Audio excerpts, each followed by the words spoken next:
ராவணன் சாதாரண வெற்றியை விரும்பவில்லை. உலகமே தன் பெயரை அஞ்ச வேண்டும் என்று எண்ணினான். ஒருநாள் ராவணன் தன் தந்தையான விஸ்ரவரின் முன் நின்று தன்னை உலகிலே எவராலும் வெல்ல முடியாதவனாக ஆக வேண்டும் என்ற எண்ணத்தை மறைக்காமல் வெளிப்படுத்தினான். மகனின் புத்தியையும் சக்தியையும் விஸ்ரவ முனிவர் அறிந்திருந்தார். அதன் பிறகு ராவணன் உலக சுகங்களையும் அரச ஆடம்பரத்தையும் விட்டு விலகி பயங்கரமான தவத்தில் அமர்ந்தான். தெய்வங்களுக்கே அச்சம் தரும் அளவுக்கு சக்தியை பெற வேண்டும் என்ற ஒரே நோக்கம் அவன் தவத்தில் இருந்தது. நாட்கள் மாதங்களாக, மாதங்கள் ஆண்டுகளாக மாறின. ஆனால் ராவணனின் மனம் தளரவில்லை. காலமும் சோதித்தது. இயற்கை அவனை நொறுக்க முயன்றது. ஆனாலும் அவன் தவம் ஒரு கணம் கூட குலையவில்லை. இறுதியில் ராவணனின் தவம் பிரம்மனை நேரில் வரவழைத்தது. ஆனால் அதே நேரத்தில் உலகத்தின் அமைதியை அசைக்கப் போகும் தொடக்கமும் ஆகிவிட்டது. பிரம்மா அவன் முன் தோன்றியதும் ராவணனின் தவம் பலித்தது. பல வருடங்களாக காத்திருந்த அந்த வரநொடி இப்போது அவன் கையில் வந்து நின்றது. ராவணன் சாதாரண வரம் கேட்கவில்லை. உலகையே வெல்லும் பாதுகாப்பை கேட்டான். தேவர்கள், யட்சர்கள், ராட்சசர்கள் யாராலும் தன்னை வெல்ல முடியாத நிலையை அவன் விரும்பினான். ஆனால் மனிதரை அவன் ஒரு ஆபத்தாகவே எண்ணவில்லை.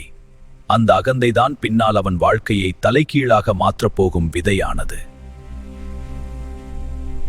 பிரம்மா அவன் கேட்ட வரத்தை அருளினார். அந்த ஒரு வரம் ராவணனை சாதாரண அசுரனில் இருந்து உலகம் அஞ்சும் சக்தியாக மாற்றத் தொடங்கியது. உலகம் அஞ்சும் சக்தி! வரம் பெற்ற பிறகு ராவணன் முன்னையவன் இல்லை. இனி உலகமே தன் வலிமையை ஏற்க வேண்டும் என்ற அகந்தையுடன் அவன் ஏழ ஆரம்பித்தான். வரம் பெற்ற ராவணன் இலங்கைக்கு திரும்பிய போது அவன் நடையிலே மாற்றம் தெரிந்தது. இனி அவன் ஒரு அரசகுமாரன் மட்டுமில்லை, உலகை சவால் செய்ய தயாரான சக்தியாக மாறியிருந்தான். இலங்கையில் அவன் ஆட்சி நாளுக்கு நாள் வலுத்தது. அவனின் அறிவு, தைரியம், வரத்தின் பாதுகாப்பு இவை மூன்றும் சேர்ந்து ராவணனை அச்சமில்லாதவனாக மாற்றின. சில காலத்திலே ராவணனின் எண்ணம் இலங்கையை தாண்டி உயர்ந்தது.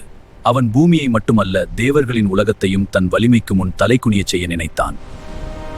தேவர்களும் தன்னை தடுக்க முடியாது என்ற நம்பிக்கை அவனுள் உறுதியானது.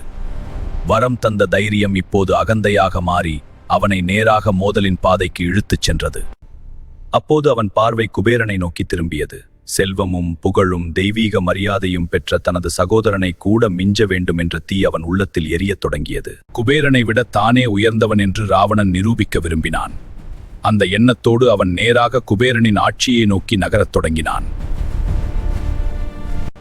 குபேரனின் செல்வமும் மரியாதையும் இனி சமம் போதாது. குபேரனை மீறி நிற்க வேண்டும் என்ற வெறியே அவனை முன்னேற்றியது. அந்த மோதலின் முடிவில் குபேரனின் புகழின் அடையாளமான புஷ்பக விமானமே ராவணனின் கையில் வந்தது.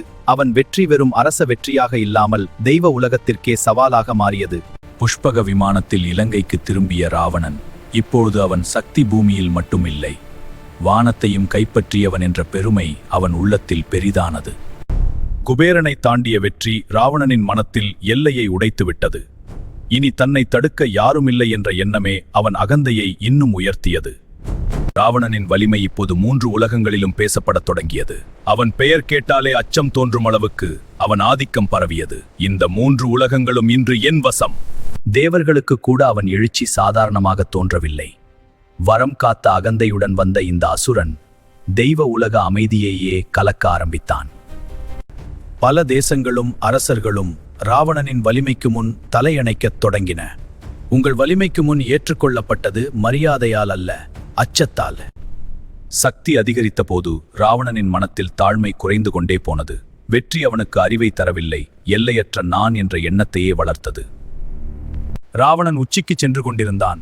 ஆனால் அதே நேரத்தில் அவன் வீழ்ச்சியின் விதைகளும் முளைத்துக் கொண்டிருந்தன. அகந்தை உயர்ந்த இடத்தில் நிற்கும் போது விதி அமைதியாக அதன் பின்னால் வந்து நிற்கும்தே. ராவணன் தனியாக எழுந்தவன் இல்லை. அவன் அருகில் சக்தியும் ஞானமும் கொண்ட சகோதரர்களும் இருந்தனர். ஆனால் ஒரே குடும்பத்துக்குள் இருந்தாலும் அவர்களின் மனப்பாதைகள் ஒன்று போல் இல்லை. கும்பகர்ணன் ராவணனின் பக்கம் நின்ற வலிமையின் மலை போல இருந்தான். அவன் மனம் எளிமையானதாயிருந்தாலும் போரில் அவன் பெயரே எதிரிகளுக்கு அச்சமாக இருந்தது. விபீஷணன் மட்டும் வேறுபட்டவன்.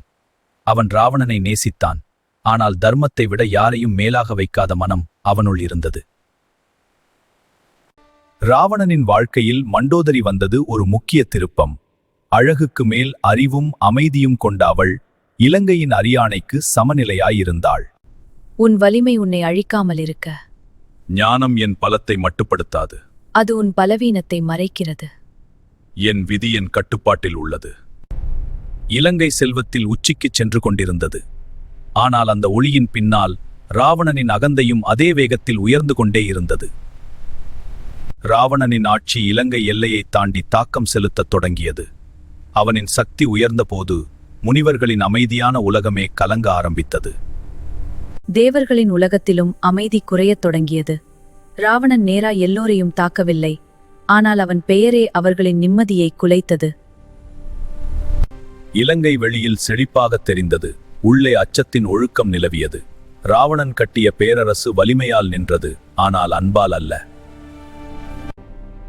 அரசன் உயர்ந்தபோது மனிதன் அவனுள் சிறிது சிறிதாக மறையத் தொடங்கினான். அகந்தை அவனுக்கு வெற்றியை தந்தது. அதே அகந்தை அவனை எல்லோரிடமிருந்தும் தனிமைப்படுத்த ஆரம்பித்தது.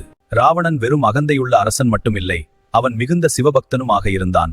அவனின் உள்ளத்தில் எரிந்த தீ சில நேரங்களில் பக்தியாகவும் சில நேரங்களில் ஆட்சியாகவும் வெளிப்பட்டது. அவனுக்கு வலிமை மட்டுமில்லை, கலைஞனின் ஆழமும் இருந்தது. இசையிலும் ஸ்தோத்திரத்திலும் ராவணன் காட்டிய தீவிரம் அவன் உள்ளத்தின் பெருமையை வேறு வடிவில் வெளிப்படுத்தியது. ராவணன் அறியாமையால் உயர்ந்தவன் அல்ல, பெரும் ஞானத்தால் உயர்ந்தவன். வேதங்களும் யுத்தமும் அரசியலும் பல துறைகளில் அவன் திறமை வெளிப்பட்டது. அதனால்தான் ராவணன் ஒரு சாதாரண வில்லன் அல்ல என்று இந்த கதை நினைவூட்டுகிறது. அவனுள் பக்தியும் இருந்தது, ஞானமும் இருந்தது. ஆனால் அவற்றை வென்றது அவன் அகந்தைதான். ராவணனை மிக பெரியவனாக ஆக்கிய அதே குணங்கள் அவனை வீழ்த்தும் பாதையையும் அமைத்துக் கொண்டிருந்தன. அறிவு தாழ்மையோடு சேர்ந்திருந்தால் அவன் மகானாகிருப்பான்.